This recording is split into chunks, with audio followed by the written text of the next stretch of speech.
இப்போ டிஎம்கேல ஊழல்வாதிகளை அரெஸ்ட் பண்ண போறாங்க, பத்திய கால ரைடு அப்படின்னு ஃபேன் பேசிஸ்ல போய் விழுந்துடுறாங்க. கடவுளே, இந்த ஊழல்வாதிகளை பிடிச்சி திஹார் சைட்ல போடணும்பா அப்படின்னு ஃபர்ஸ்ட் தோணுச்சு.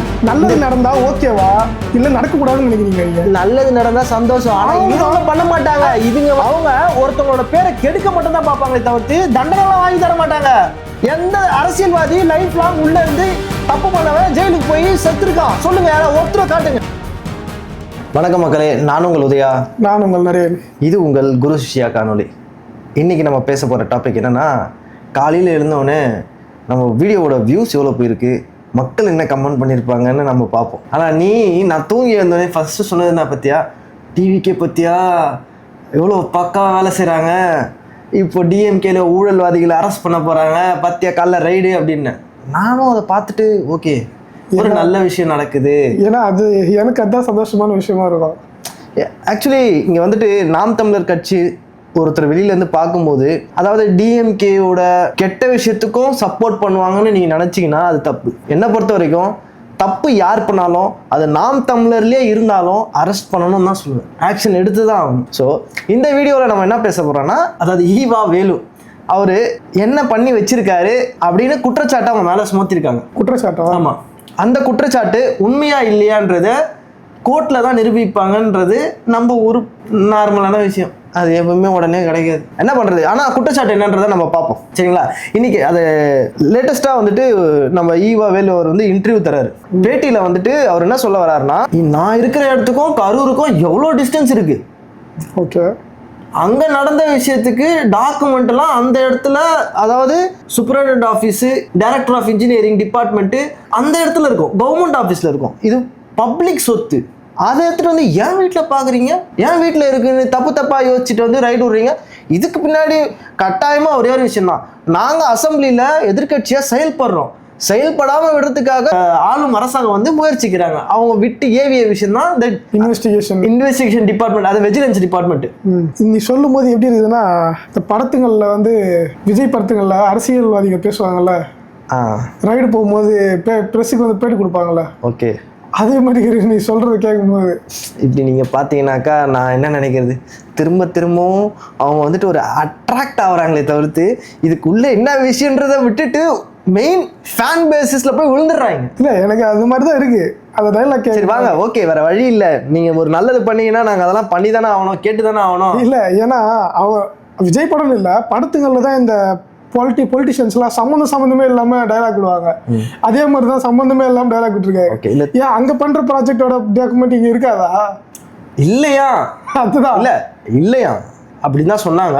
அதுக்கப்புறம் பார்த்தீங்கன்னா இவர் என்ன சொல்ல வர்றாருன்னா, நான் சிஎம் ஜோசப் விஜய் மாதிரியான ஆள் இல்லை, நான் அரசியல் வர்றதுக்கு காரணமே பார்த்தீங்கன்னா பல போராட்டங்கள், ஜெயிலெல்லாம் போயிருக்கேன், அதாவது மொழி சார்ந்த போராட்டங்கள் பண்ணி நான் ஜெயிலுக்கு போயிட்டு வந்திருக்கோம், வேலூர் சிறையிலலாம் இருந்திருக்கேன் அப்படின்னு சொல்லும்போது என் மனசுக்கு என்ன தோணுச்சு, கடவுளே, இந்த ஊழல்வாதிகளை பிடிச்சி திஹார் சைடில் போடணும்ப்பா அப்படின்னு ஃபர்ஸ்ட் தோணுச்சு. இந்த வீடியோ பார்த்தோன்னே ஒரு வேக்கன்ட் இருக்கு திஹார்ல. 1 மினிட், இவர் ஜெயிலுக்கு போயிருக்கிறாருன்னா இவரோட ஏஜை வச்சு கம்பேர் பண்ணா ஸ்டாலின் கூட ஜெயிலுக்கு போனாரா? இவரு இல்ல, அவர் வந்து மொழி போராட்டம், அதுதான் மக்கள் போராட்டம், மக்கள் உரிமைக்காக நிறைய விஷயத்துல போராடினாராம். ஆனா அப்ப போராடும் போதெல்லாம் எனக்கு என்னன்னு தெரியாது, ஆனா இவர் பேர்ல வந்துட்டு ஒரு பெரிய இன்ஜினியரிங் காலேஜ் இருக்கு, அருணை இன்ஜினியரிங் காலேஜ். அவர் மக்களுக்காக போராடினாராமா? அது மக்கள் சேவைனா ஃப்ரீயா வந்து படிக்க வைக்கிறாங்களா தெரியல. இன்ஜினியரிங் டிபார்ட்மெண்ட் படிக்கிறவங்கலாம் பார்த்தீங்கன்னா நீங்கள் ஈவா வேலுவை போய் நீங்கள் பார்த்து அவர்கிட்ட போயிட்டு சொல்லுங்கள், நீங்கள் மக்கள் சேவைக்காக மக்களுக்காகலாம் போராடி இருக்கீங்களே, மக்களுக்கு இலவசமாக படிக்க வைப்பீங்களா? அதாவது இலவசமானா டீச்சர்ஸ்க்கு என்ன ஃபீஸோ, அந்த காலேஜ் மெயின்டெனன்ஸ் என்ன ஃபீஸோ அது வாங்கினா மட்டும் போதும். ஏன்னா எல்லா இன்ஜினியரிங் ஸ்டூடெண்ட்ஸும் லட்சக்கணக்கில் செலவு பண்ணுறாங்க. எதுக்கு நீங்கள் அந்த மாதிரி ஒரு பிஸ்னஸை ஓப்பன் பண்ணுறீங்கன்றது அதுக்கு பின்னாடி ஒரு பெரிய விஷயமே இருக்குது. ஏன்னா ட்ரஸ்ட். ஃபர்ஸ்ட் ஆஃப் ஆல் இது எனக்கு அதான் இதை ஃபர்ஸ்ட்லேருந்தே நாம் தமிழர் சொல்லிட்டு தான் இருக்காங்க, ஒரு பாலிட்டிஷியன்னா இதெல்லாம் ஃப்ரீயாக கொடுக்கணுமோ கவர்மெண்ட்டு, அதையே அவங்களே பிஸ்னஸாக பண்ணால் இதை விட ஒரு கேவலமான விஷயம் நடக்க வேற ஏதாவது இருக்குதா? இவரு இவ்வளவு கதறினார்ல, இந்த கதறலுக்கு பின்னாடி காரணமானவங்கன்னு ஒருத்தவங்க இருப்பாங்க தெரியுமா? யாருன்னா அறப்போர் இயக்கம். ஸோ அந்த அறப்போர் இயக்கம் இந்த டீட்டெயில எந்த அளவுக்கு நுணுக்கமா எடுத்து அதாவது கம்ப்ளைண்ட் கொடுத்துருக்காங்கன்றத இப்போ நம்ம இப்போ பார்ப்போம். கரூர்ல மொத்தம் பார்த்தீங்கன்னா ஒரு 170 கோடி கிட்ட வந்துட்டு கன்ஸ்ட்ரக்ஷன் ப்ராஜெக்ட் வந்துட்டு கவர்மெண்ட் ஒதுக்குறாங்க. இந்த கன்ஸ்ட்ரக்ஷன் ப்ராஜெக்ட்ல பார்த்தீங்கன்னா அரௌண்ட் 31 ப்ராஜெக்ட்ல ஒரு 20 ப்ராஜெக்ட் ஒரே ஒரு கம்பெனி, ஒரே ஒரு கான்ட்ராக்டர் அவங்களுக்கு கொடுக்குறாங்க. 31 ப்ராஜெக்ட்ல 20 ப்ராஜெக்ட் ஒரே கம்பெனி போயிடுச்சு. அதாவது சங்கர் ஆனந்த் சொல்லி ஒரு கான்ட்ராக்டர், அவங்கள்ட்ட மட்டுமே பார்த்தீங்கன்னா 20 ப்ராஜெக்ட் கொடுத்துருக்காங்க. அந்த 20 ப்ராஜெக்டோட வேல்யூ பார்த்தீங்கன்னா அரௌண்ட் ஒரு 110 கோடி. அது அறப்போர் இயக்கத்தோட கம்ப்ளைண்ட் கொடுத்தவர். இவங்களுக்கு வந்து பிட்டிங்கான கெப்பாசிட்டி இந்த கவர்மெண்ட்ல வந்துட்டு செக் பண்ணுவாங்களாம். யாரெல்லாம் பீட் பண்றாங்க, அவங்களுக்கு வந்து குவாலிஃபைடு இருக்கா இல்லையா, அதெல்லாம் இருக்கா இல்லையான்னு கூட தெரியாது. ஏன்னா இவர் வந்துட்டு ஒரு டிஎம்கே சார்ந்த இன்ஃப்ளூயன்ஸ், பயங்கரமான இன்ஃப்ளூயன்ஸ் உள்ளவர்.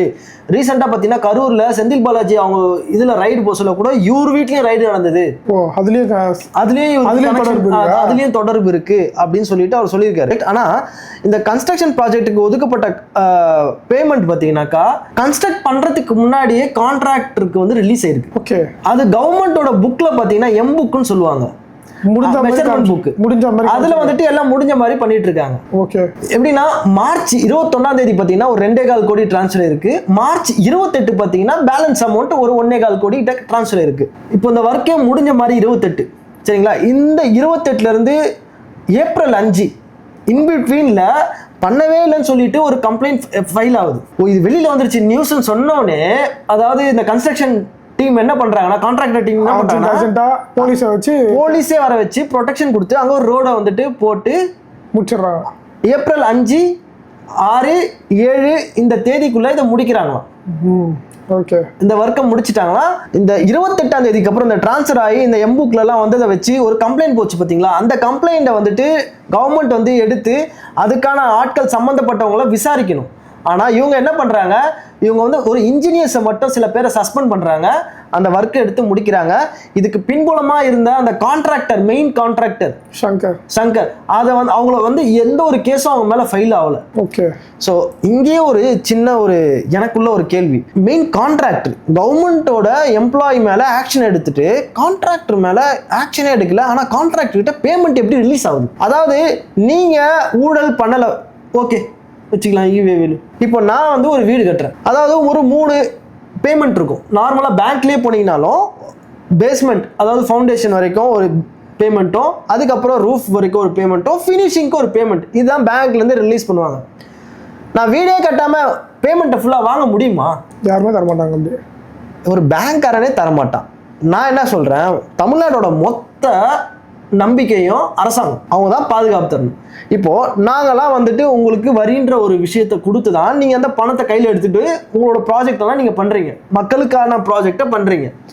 இந்த இடத்துல நீங்க எப்படி செயல்படணும்? உங்க மேல குற்றச்சாட்டு இருக்கு, ஆனா இந்த பேமெண்ட் நடந்த விஷயம்லாம் உண்மைன்ற மாதிரி எஃப்ஐஆர் இருக்கு. ஸோ இந்த இடத்துல நீங்க ஆக்ஷனும் எடுத்திருக்கீங்க, அதாவது இன்ஜினியர்ஸை மட்டும் சஸ்பெண்ட் பண்ணிருக்கீங்க. ஓகே, இப்போ இது இன்னைக்கு ரைடு பண்ணாங்கல்ல, ஆமா, அவங்க இன்டர்வியூ தரலையா?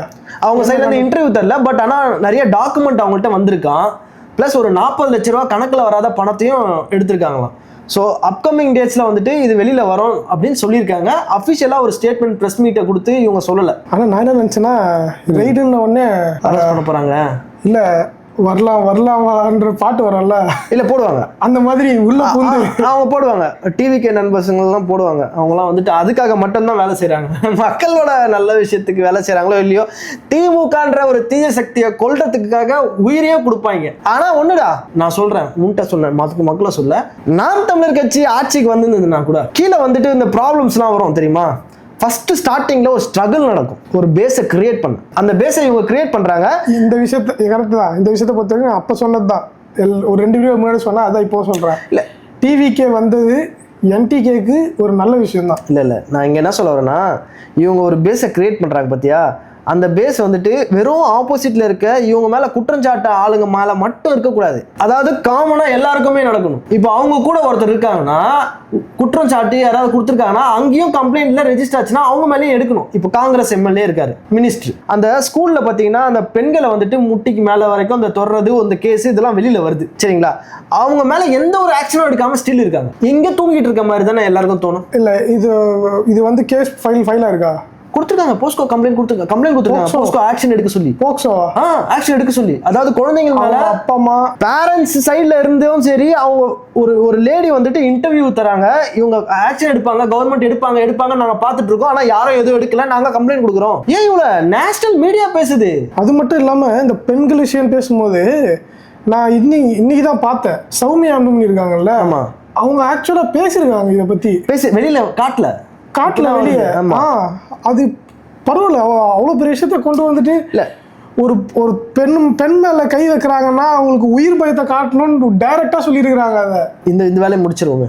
அதாவது இந்த பேமெண்ட்லாம் ரிலீஸ் ஆயிருக்கா, ரிலீஸ் ஆனது இந்த கன்ஸ்ட்ரக்ஷன் பண்ணி முடிக்கிறாங்களா, இதை வந்துட்டு கம்ப்ளைண்ட் கொடுத்ததுக்கு அப்புறமா இது நடந்திருக்கு. ஸோ இவ்வளோ விஷயம் 2022 ஒருத்தர் அறப்போர் இயக்கத்துல இருந்து கம்ப்ளைண்ட் கொடுத்து அதை எந்த ஒரு ஓப்பனும் பண்ணாம திரும்பவும் டிவிக்கு அரசாங்கம் வந்ததுக்கு அப்புறமா இதை வந்துட்டு எடுத்துட்டு போய் பேசியிருக்காங்க. உடனே வந்துட்டு தமிழ்நாடு கவர்மெண்ட் வந்துட்டு அப்ரூவல் தருது, எஃப்ஐஆர் ரெஜிஸ்டர் பண்ண சொல்லி அவர் மேல உடனே வந்துட்டு இந்த ஆக்ஷன் போய் இவ்வளவு விஷயம் நடந்து இதுக்கப்புறம் அது ப்ரெஸ்ல வந்ததுக்கு அப்புறம் பெருசா பேசப்பட்டது.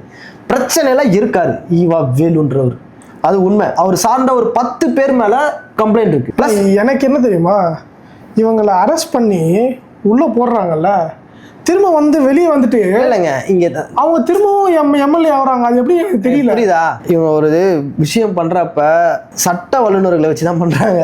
யாரை வச்சு பண்ணா உங்க மேல கேஸ் வராது. ஓகே, ஆனா இவங்க ஜெயிலுக்கு போறாங்கல்ல, அதுதாங்க சம்பந்தப்பட்டிருக்குன்னு சொல்லி போடுவாங்க. ஆனா திரும்பவும் ஜட்ஜு அட்வொகேட்டு இவங்களோட கன்ஸ்ட்ரக்ட் பண்ண விதம்லாம் பார்த்தீங்கன்னா இன்ஃப்ளூயன்சர் மூலியமாவே வர்றதுனால தான் இதெல்லாம் நடக்குது. ஆக்சுவலா என் கொஸ்டின் என்னன்னா, இப்போ சேகர் பாபு எடுத்துக்கிட்டா எத்தனை நாள் ஜெயில இருந்தாரு? ப்ரூவ் பண்ணதுனால தானே அவர் ஜெயில வச்சிருந்தாங்க எத்தனை நாள். கனிமொழி இருந்தாங்க. நான் என்ன சொல்றேன், அதுதான் கேட்கிறேன். என்ன சொல்றேன், ஒரு கேஸ் வாங்கினவங்க எப்படி அவங்க திரும்ப வந்து எலெக்ஷன் நிக்கிறாங்க, அந்த கேஸை உடைக்கிறாங்க, அது உண்மை இல்லைன்னு உடச்சிட்டு வெளில வராங்க. ஆதாரத்தை உடைக்கிறதுக்கு ஒண்ணுமே இல்லைங்க, நேரம் காலம் கொடுத்தா போதும். பொய்யை பில் பண்ணணும்னா டைம் தேவை. ஆனா உண்மையை ஸ்டார்டிங்ல சொல்றனால அந்த வெளியில வரப்ப அப்பவே அதுக்கான தண்டனையை கொடுக்குற மாதிரி சட்டம் இருந்தா 7 நாள்ல ப்ரூஃப் இருக்குப்பா. அதாவது பொய்ன்னு சொல்றதுக்காகலாம் நீங்க வந்து டைம் தரக்கூடாது. உண்மைன்றது ப்ரூஃப் இருந்துட்டு நீங்க தண்டனையை டிலே பண்ணீங்கன்னா ஸ்டே ஆர்டர் வாங்குவாங்க ஒரு இடத்துல. அதுதாங்க, இது வளைகுடா நாடு மாதிரி இல்லை நம்ம நாடு. வளைகுடா நாடு மாதிரி இருந்ததுன்னா பயம் இருக்கும். இந்த மாதிரி விஷயத்துலலாம் பப்ளிக் ஃபண்டை வந்து எடுத்து யூஸ் பண்ணியிருக்காங்கன்னு தெரிஞ்சுதுன்னா அது எவ்வளோ பெரிய தப்பு தெரியுமா? அது இருக்கிறதுலேயே ரொம்ப மோசமான தப்பு. சரி, அதான் விட இந்த எம்புக்கில் மெஷர்மெண்ட் எழுந்து எப்படி எழுதியிருப்பாங்க? ரோடே போடாமல் அளவுலாம் போட்டு இவ்வளோ பண்ணியிருப்பாங்களா? Day by day போட்டிருப்பாங்களா? இன்னைக்கு வந்து எஸ்கவேஷன், நாளைக்கு வந்து ஃபில்லிங்கு, அதுக்கப்புறம் லேயிங்கு, அதுக்கப்புறம் ரோடு எல்லாம் முடிச்சு அதுக்குன்னு ட்ரெயின்டு ஒரு இன்ஜினியர் எப்படி இவ்வளோ பொய்யை ஒருத்தவங்க பில் பண்ணுறாங்கன்னா கீழே வந்துட்டு எத்தனை பேர்கிட்ட வந்துட்டு இது லிங்க் இருக்கும்? நீங்களே சொல்றீங்களே, அவங்க டைரக்டா பண்ணாம இன்டைரக்டா தான் எல்லா ஒர்க்கையும் பண்றாங்க.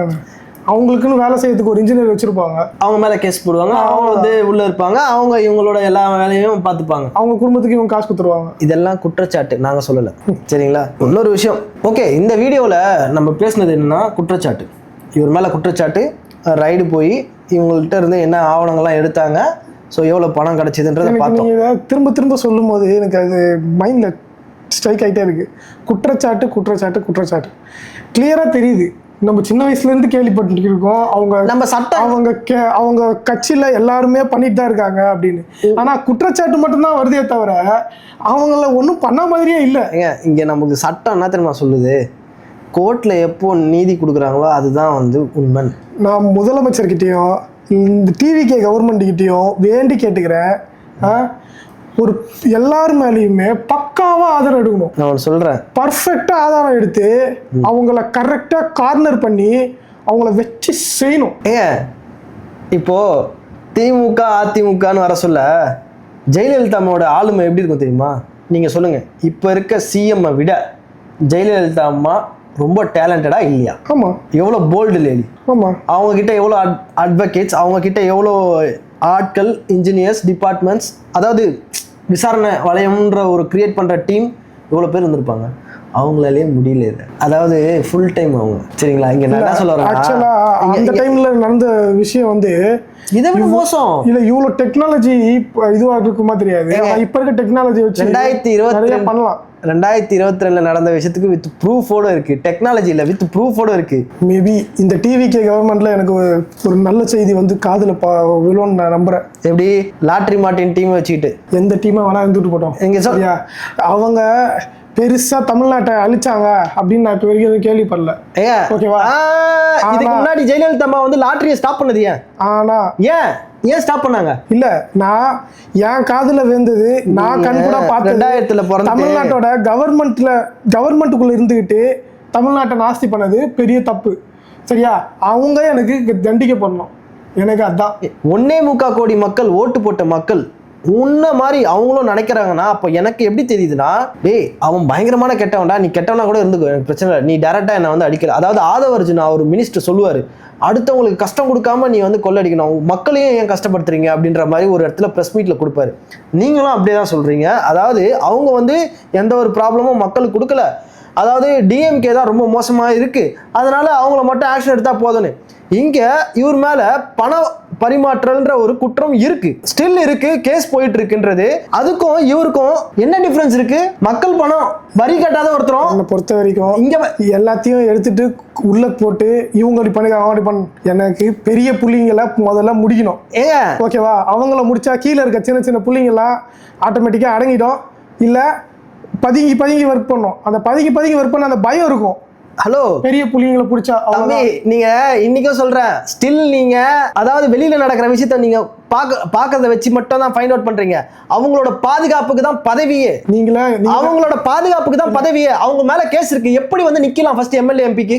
அதுதான் நானும் கேட்டேன். அதுதான் இந்த சட்டம். அவங்க பாதுகாப்புக்காக தான் பதவி. அவங்க ஏன் நிக்கிறோம் எம்எல்ஏ எம்பிக்கலாம்? இப்ப நீங்களே சொன்னீங்கல்ல, அதுதான் மார்ட்டின் ஃபேமிலி மேல கேஸ் இருக்கு. அவ்வளோ கேஸ் வச்சுட்டு அந்த டிபார்ட்மெண்ட்டை வச்சுட்டு நீ எப்படி உத்தம மாதிரி, சாரி, நீ எப்படி நல்லதெல்லாம் நடக்கும்னு நினைக்கிற? சரி, இப்போ என்ன பண்ணோம்? அவங்க அப்படியே ஆடுவாங்க ரெண்டு பேரும், இவங்க மேல பழி அவங்க மேல பழி, இப்படிதான் போகும் இந்த கவர்மெண்ட். அவ்வளவுதான், இதுதான் நடக்கும். நீங்க வேணா பாருங்க, பாப்போம். இந்த அரசாங்கம் இல்ல, அப்ப நீங்க சொல்றதா நடக்கும்னு சொல்றீங்க, நாங்க கேட்டுக்கணுமா? ஊழல் செய்யறவங்க கூட வச்சுட்டு நீ நல்லது எப்படி பண்ணுவ? ஏன் பண்ண முடியாது? அப்ப நீ பண்ணலான்ற, ஊழலை வச்சுட்டு கையில வச்சுட்டு நீ நல்லது பண்ணுவ? ஊழலை பிடிச்சா போதும், நீங்க அவங்க மேல தப்பு இருக்குன்னு மட்டும் பேசக்கூடாது. ஃபர்ஸ்ட் இருக்கிற ஊழல்ல ஒரு 50% குறைச்சாங்கன்னா மீதி 50% தானா குறையும். எப்படி அது சொல்லுங்க, டெக்னிக்கலா சொல்லுங்க. அதாவது நான் திருடன், நான் வந்து ஒரு திருடனை பிடிக்கிறேன், நான் எப்படி திருந்துவேன் சொல்லுங்க? யார் திருடன்? இப்ப நான் திருடன், டிவி கேல இருக்க எல்லாரும் திருடன்றீங்க. நான் எல்லாரையும் சொல்ல, நான் ஒரு பெரிய திருடன் இருக்கேன். டிவி கே கவர்மெண்ட்டை மட்டும் சொல்றேன். இங்க பிடிச்சது ஆதவர்ஜுனா மட்டும் கிடையாது, நான் சொல்றது டிவி கே கவர்மெண்ட். சரி, அதுல நல்லவங்களும், road highways department TV K கவர்மெண்ட்ல நல்லவங்களும் இருக்கு. ஹைவேஸ் டிபார்ட்மெண்ட் யார்கிட்ட இருக்கு? யார்கிட்ட இருக்கு? இந்த ஊழல் எந்த டிபார்ட்மெண்ட்ல நடந்திருக்கு? யாரு கண்ட்ரோல்ல இருக்கும் இப்போ? ஃபர்ஸ்ட் ஆஃப் ஆல் இந்த டிபார்ட்மெண்ட்டுக்கு முன்னாடி அவர் யார் கூட டிராவல் ஆனாரு? எதுக்கு இப்போ இவ்வளவு டென்ஷன் ஆவீங்க? எனக்கு அதை மட்டும் பதில் சொல்லுங்க. இப்போ நல்லது நடந்தா ஓகேவா, இல்ல நடக்க கூடாதுன்னு நினைக்கிறீங்க? நீங்க நல்லது நடந்தா சந்தோஷம், ஆனா இவங்க பண்ண மாட்டாங்க. இதுங்க வந்து இதை நம்பிதான் மக்கள் பின்னாடி போயிருக்காங்க. ஏன் இந்த கோர்ட் டிசிஷன் எடுக்க மாட்டேங்குது? நீங்க பேசுறதுக்கு காரணம் என்ன தெரியுமா? இந்த மாதிரி ஆட்களை செலக்ட் பண்ணி நீங்க வரப்ப அவங்க ஒருத்தவங்களோட பேரை கெடுக்க மட்டும் தான் பார்ப்பாங்களே தவிர்த்து தண்டனை எல்லாம் வாங்கி தர மாட்டாங்க. எந்த அரசியல்வாதி லைஃப் லாங் உள்ள இருந்து தப்பு பண்ணவன் ஜெயிலுக்கு போய் செத்துருக்கான் சொல்லுங்க, யாராவது ஒருத்தரை காட்டுங்க. இது வந்து டிவிகே கவர்மெண்ட் அதை நடத்தி காட்டணும் அப்படின்னு நான் ரெக்வஸ்ட் வச்சேன். அதான் நீங்க ரெக்வஸ்ட் வைக்கிறது ரைட்டு, அஃப்கோர்ஸ் எல்லாரோட ஆசை. ஆனா அது யார்கிட்ட வைக்கணும்ன்றதுதான் தெரியலன்ற. உங்களுக்கு தெரியல, அது எனக்கு தெரியல. நாங்க டிவிகேவை கொஞ்சமாச்சு நம்புறோம். நான் நம்பல, 10% நம்புறோம். நான் நம்பல அதுல. ஏன்னா 100% எல்லாருமே கெட்டவங்க நான் சொல்ல மாட்டேன். இல்ல சரியா? அதுல சில நல்லவங்க இருக்காங்க. என்னன்னா டிவிகேல ஓகே, சில பேர் வந்து விஜயோட ஆக்டிங் பிடிச்சி, விஜய ஹீரோன்னு பிடிச்சி உள்ள வந்தவங்க இருக்காங்க. ஆனா அதுலயும் மனிதாபிமானம் கொஞ்சம் இருக்கு அவங்களுக்கு. ஓகேவா? டிவிகேல உள்ள வந்த அமைச்சர்களுக்கும் எம்எல்ஏங்களுக்கும் நீங்க ஃபர்ஸ்ட் 2 பேரும் சொல்ல வேணாம், அவங்கள பத்தி எனக்கே தெரியும். கீழே இருக்காங்கல்ல, அவங்களுக்கு மனிதாபிமானம்னு ஒண்ணு இருக்கு. அவங்க எல்லாம் அடித்தட்டு மக்கள். இங்க பாருங்க, அவங்க யார் கண்ட்ரோல்ல இருக்கு தெரியுமா? லைலா மணி ஒருத்தர் கேப்ல இதுக்கு முன்னாடி டிவிகேக்காக நிறைய இடத்துல ஸ்போக்ஸ் பர்சன் எல்லா இடத்துலையும் பேசினாரு. அவங்க காங்கிரஸ் இந்த மாதிரி வந்துட்டு அதாவது ஈழத்தமிழ் பிரச்சனைல அவங்க ரொம்ப இன்வால்வ் ஆனனால தான், அவங்களால தான் இதெல்லாம் தப்பு நடந்தது சொன்னாரு. பிளஸ் ஆதவர்ஜுனா பேசினதுக்கெல்லாம் நாங்க பொறுப்பு இல்லை, எங்க தலைவர் என்ன பேசணுமோ அதுதான் அப்படின்னு டைரக்டா ஓப்பனா பேசினாரு. அவருக்கு சீட்டு கிடைக்கல, அதை பத்தி ஒரு பேசும்போதுல வெளியில வந்திருக்கு. அதை அவங்களே வந்துட்டு, அதாவது ராஜ்மோகன் அமைச்சரும் புசி ஆனந்த் அவரும் வந்து சொல்றாங்க, சிஎம்மோட ரொம்ப க்ளோஸாக இருந்த ஒருத்தர் அவரு கூப்பிட்டு வச்சு தோளில் கை போட்டு நாங்களாம் பார்க்குறோம் வெளிலேருந்து, என்னடா இது இவ்வளோ நட்பு 2 பேருக்கு மத்தியில் இருக்கு அப்படி என்னதான் பேசினாரு தலைவர்னு கேட்குறப்ப, அதாவது 2 பேருக்கு நடக்குது கான்வர்சேஷன். லைலாமணி வந்துட்டு இவங்கள்ட்ட சொல்லாராம், என்னது நீ ஊடகத்திலாம் போய் பேசுறப்ப கண்ட்ரோல் பண்ணி பேசு, இங்க எல்லாரும் பேசுறத, அதாவது எந்த தலைவரையும் வந்துட்டு இல்ல திட்டியோ அதெல்லாம் பேசக்கூடாது தம்பி அப்படின்னு பண்ணி வார்ன் பண்ணி அமிச்சாங்களாம். அதாவது இப்போ நான் என்ன சொல்ல வரேன், தப்பு பண்ணவங்க சொல்றவங்கள டைரக்டா பேசினா அங்க அவங்களுக்கே நீதி இல்லை. ஓகே, அந்த இடத்துல அமைதியா போகணும்னு சொல்றதுக்கு அதுக்கு பின்னாடி என்ன இருக்கு? அப்போ நீங்க வந்துட்டு ஓப்பனா ஒரு உண்மையை பேச முடியலன்னா நாளைக்கு அவங்க மேல ஏதாவது ஒரு கேஸ் வருதுன்னா அதை பத்தி ஓப்பன் பண்ணாத, முடிவை. இது யார் சொன்னா? அவரு சொல்றாரு, ராஜ்பவனும் சொல்றாங்க. இதுக்கு மக்கள் என்ன சொல்றாங்க? மக்கள் தான் சொல்லணும். கண்டிப்பா மக்கள்கிட்ட விட்டுலாம். இதுல என்ன இருக்கு? அடுத்த 5 வருஷத்துல எத்தனை பேருக்கு என்னென்ன நடக்குதுன்னு பொறுத்து தான் பாக்கணும். 2 ரைட் ஹேண்ட் லெஃப்ட் ஹேண்ட் அவங்க இருக்காங்க. ஆனா எனக்கு அவங்க மேல நம்பிக்கை இல்லை. கீழே இருக்கிறவங்க அந்த 2 பேர் தப்பா இருக்கிறதுனால கட்சியே தப்பா இருக்குன்னு அப்படின்னு நான் ஒத்துக்க மாட்டேன். ஸோ ஏதாச்சும் ஒன்று நடக்கும்னு நான் நம்புறேன். சேஞ்சஸ் நான் சொல்லட்டுமா? ஏன்னா இந்த தமிழ்நாடு தமிழ்நாட்டில் போராட்டம் பண்ணாங்கல்ல, இந்த கவர்மெண்ட் பஸ்ல வந்து தமிழ்நாடுன்னு ஃபர்ஸ்ட் வரணும் அப்படின்னு அதை கொண்டு வந்திருக்காங்க. ஒரு சின்ன சேஞ்ச் நடக்குது. ஒரு போராட்டம்னு ஆக்சுவலா நாம் தமிழருங்க போராட்டம் பண்ணும்போது முன்னாடி இந்த கவர்மெண்ட் கண்டுக்காது. அவங்களாம் ஒரு ஆள் போடா அப்படின்னு சொல்லிட்டு போவாங்க. அதுக்கு ஓகேவா, அந்த டிஎம்கே கவர்மெண்ட் அப்படிதான் இருந்தது. ஆனா இவங்க அதை ஏதோ கன்சிடர் பண்றாங்க, ஒரு சேஞ்சுக்காக ஒர்க் பண்றாங்கன்னு தோணுது. நான் நடக்கும்னு நம்புறேன். ஏன்னா பேரறிவாளனே வீடியோ போட்டிருக்காரு, இந்த விஷயம் பண்ணதுக்கு நன்றி அப்படின்னு சொல்லிட்டு. ஸோ எனக்கும் அது நல்லதா படுது. இந்த மாதிரி விஷயம்லாம் நல்ல விஷயம். ஓகே, கைத்தட்டலாம். எல்லாமே கைத்தட்டலாம் கிடையாது. நீங்க சொல்றீங்கல்ல இந்த கவர்மெண்ட் அப்படிதான் பழைய கவர்மெண்ட் தான் இருக்குன்னு. ஒரு சின்ன சேஞ்ச் வரும்போது அது பாராட்டுறது மட்டும் இல்ல, அதை கன்சிடரும் பண்றோம். நான் இப்ப என்ன சொன்னேன், சரி நீங்க என்ன கேட்டீங்க? நீங்க ஆசைப்படுறது வந்து நான் உங்களை வந்துட்டு இந்த மாதிரிலாம் நடக்கும், யாரெல்லாம் தப்பு பண்ணாங்களோ அவங்களாம் பிடிப்பாங்க. நீங்க ஆசைப்படுறது நடக்காதுன்றதுக்கு ரீசன் நான் சொன்னேன். அதை ஏத்துக்கிற மனப்பான்மை உங்களுக்கு இல்ல. ஏன்னா ஏத்துக்க மாட்டேன். ஏன்னா அது நடக்கும்போது பார்க்கலாம், அது நடக்கலன்னா பார்க்கலாம். அதுதான் நடக்கலன்னா அப்ப பேசலாம். எனக்கு நடக்கணும், நான் நம்புறேன் நடக்கணும்னு. நீங்க வந்து அதை நெகட்டிவா பேசுறீங்க, எனக்கு அந்த நெகட்டிவிட்டி வேணாம். நான் அடிப்படை அரசியலை மாத்தினாதான் அது நடக்கும்ன்றேன். சட்டத்தை மாத்தினாதான் அது நடக்கும். சட்டத்தை மாத்தாம நடக்கும்னாக்கா அது பேர் பகல் கனவு. ஸோ அப்போ சட்டத்தை மாத்துறதுக்கு அதை மாத்தினா மாட்டிப்பாங்க. புரியுதா? இப்போ அது மாத்தினா விஜய், அதாவது சிஎம் ஜோசப் அதை மாத்துறதுக்கு உள்ள வந்துட்டா அதுக்கு மேல சிஎம் ஜோசப்பை யாராலையும் எடுக்க முடியாது அந்த இடத்துல இருந்து. அதை மாத்திட்டா. ஆனா அதை மாத்தாம விடுறதுக்கு தான் ஒரு அங்க இருந்து தாவி இங்க வந்து இவரை கண்ட்ரோல் பண்ணிட்டு இருக்காங்க. அவ்வளவுதான். இந்த வீடியோல அதை தாவி வந்து கண்ட்ரோல் பண்றது யாருன்றதை மக்கள் சொல்லிட்டோம். மீண்டும் ஒரு நாள் திரும்ப சந்திப்போம். அதுவரை உங்களிடம் விடைபெறுவது உங்கள் உதயா, உங்கள் நரேன். பாய்.